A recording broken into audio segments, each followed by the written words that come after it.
What's up everybody, and welcome back to another action figure review. Today I'm checking out the McFarlane Toys Liu Kang from Mortal Kombat 11.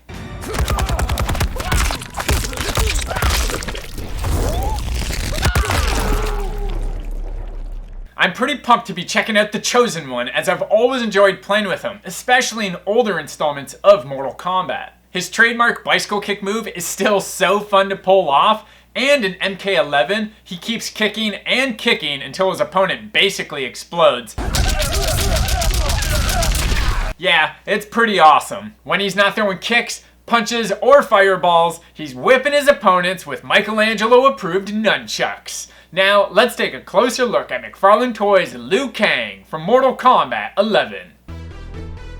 And here's our Liu Kang action figure in the new redesigned packaging using the Mortal Kombat 11 branding. The previous MK figures were using the Mortal Kombat 9 branding. They finally swapped over to the MK11. That's what these figures are based off of. So it is nice that they went with the Mortal Kombat 11 branding for these packages. I have Shao Kahn as well. He's arrived, and I did actually pre-order Noob Saibot and Cabal. So those will be in later this year. So let's get on with Liu Kang. So let's take a look at this box, see what's different than the other ones. Of course, Mortal Kombat up top, Liu Kang on the bottom. There's no unique name like Guardian or Tarkatan, whatever. It's just Liu Kang. Mortal Kombat, again with the MK11 branding. Nunchuck on the side, very boring, and a product shot of Liu Kang. And another product shot on the side here of the Chosen One, holding the nunchucks. Very boring. You can even look at the look at his face here.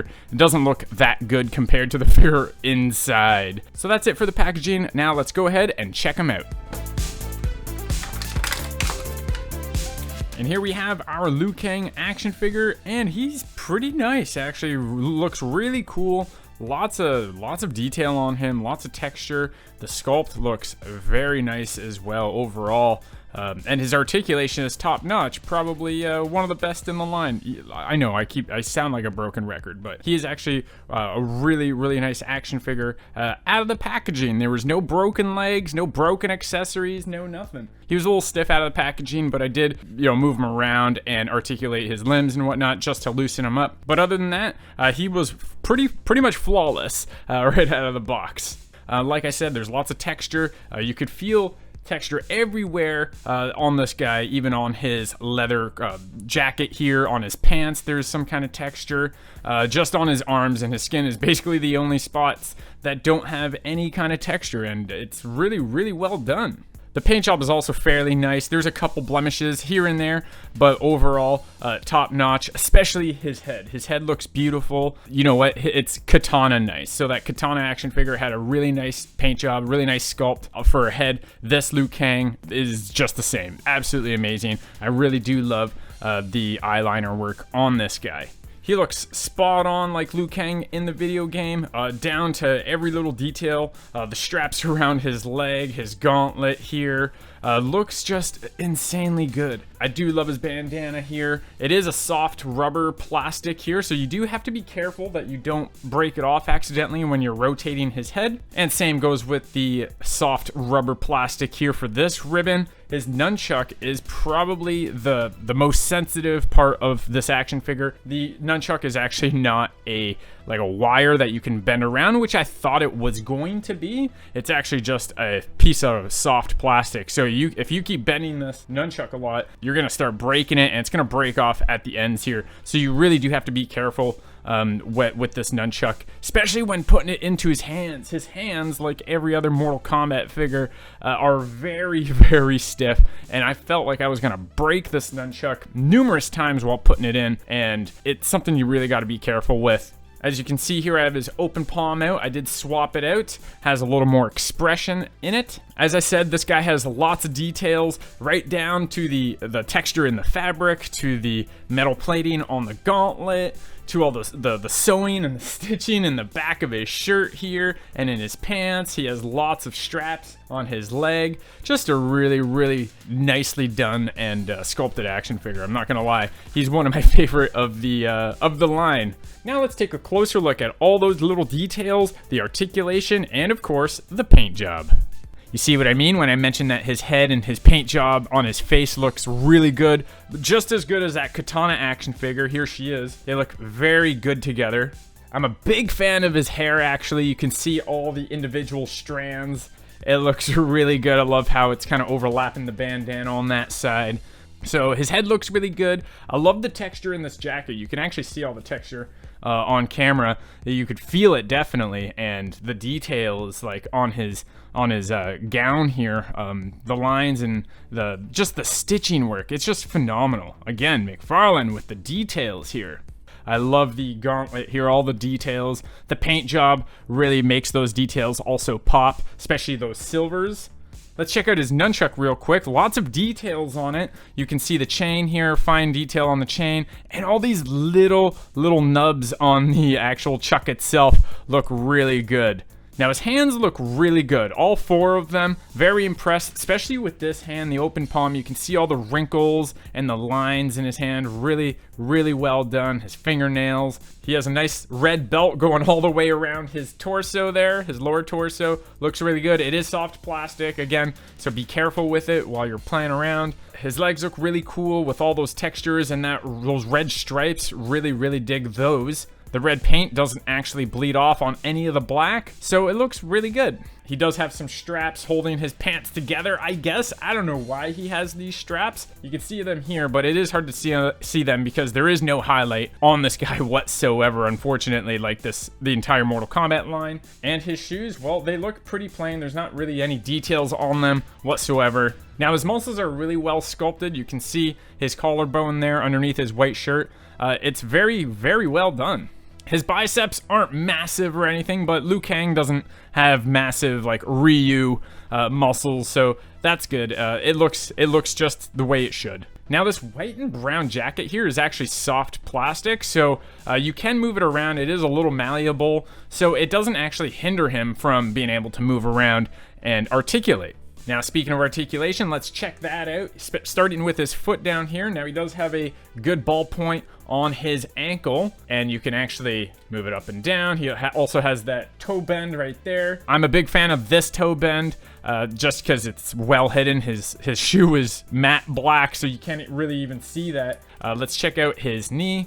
It is a double jointed knee, so he can do those cool ninja kung fu kicks. He could do his flying kick, no problem. And let's take a look up top here. He can do the splits. There we go, that's a little better. That's as far as he can move split-wise. So not the best, but not the worst. It's enough for Liu Kang.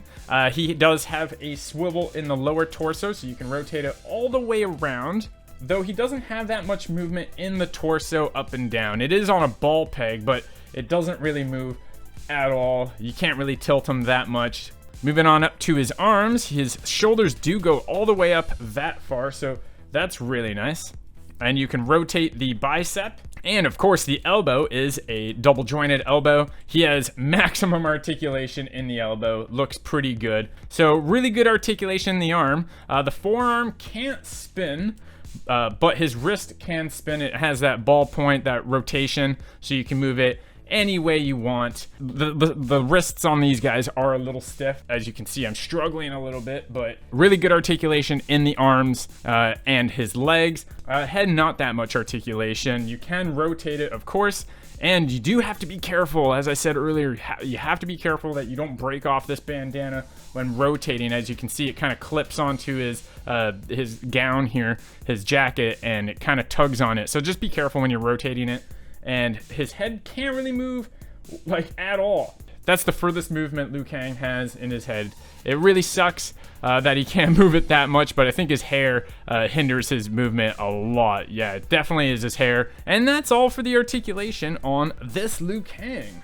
He is one of the better articulated characters and fighters that we have here in the line. Moving on to the paint job, well, it's really well done, minus a couple things, but overall, it's incredible. A couple little spots here and there where the red and the paints kind of bleed over on other parts of the figure where that's not supposed to have those colors, but it's not the biggest deal. That's just more me being nitpicky underneath his gown there. You can't even see it on camera, but it is there. The best part about this action figure for sure is his head. Let's take a nice look at his head here. Look how wonderfully painted it is, especially those eyes. I don't know how they're able to get that fine line in there, but really, really well done. Definitely one of the best facial paint jobs in the entire Mortal Kombat line. Now, you guys have heard me say this 30 times too many. There is a zero wash on this guy, unfortunately. But at this point, I think I'm over the fact that these guys don't have any wash. Because, you know, it still looks good. It still looks decent. Of course, I would want that in there just to make those colors and details pop a little bit more. Now, luckily, the silver details on his gauntlet here just make this figure pop out. It would be nice if there was, but hey, you know, I'll take what I can get. The red looks really good. It's a nice hue red. Contrasts really well with his black pants, or I think it's like a dark brown pants. They're not straight black, but he's pretty basic. He doesn't actually have that many colors on him. Maybe 1, 2, 3, 4, 5 colors, including the silver. 6 with the gold on his nunchucks. Looks really good though. There's not that many blemishes on the obvious parts of the figure. One of the finer painting details on this guy are the black straps around his legs.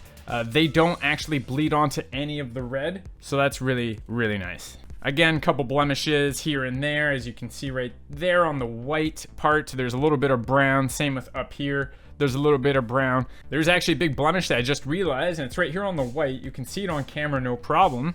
But there's like this little black line there. Not too sure where it's from. It's the same kind of thing that's happened up here.